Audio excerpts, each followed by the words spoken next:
All right, guys, let's review converting fractions to decimals using a number line. So if we look at 500ths, 500ths is right here. And if I look straight down from that, I have 0.05. And I can actually read this as 500ths. It's an appropriate way of reading this number.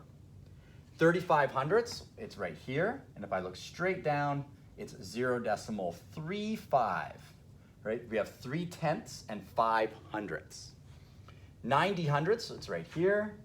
If I look straight down, that's 0.90. It actually would also be appropriate just to write this as 0.9.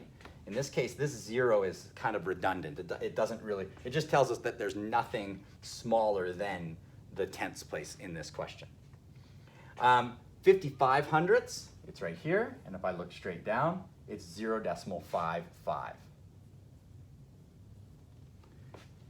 Now, on the other side of the page, I have questions that aren't written directly on the number line. But if you look at 47 hundredths, that's going to be 4/10ths and 7 hundredths. So that's 0.47. 3 hundredths, well, we know we don't have anything in the ones place, and we also don't have anything in the tenths place. But in this case, the 0 has to be there. If you don't put the 0 before you put the 3 hundredths, then it just looks like 3/10ths. And there's a big difference between 3/10ths and 3 hundredths. So this 0 has to be there. If the 0 comes past the last number more than 0 in the on the decimal side, I say it doesn't make a big difference. But if it's before, like in this case, it's very important to have in there.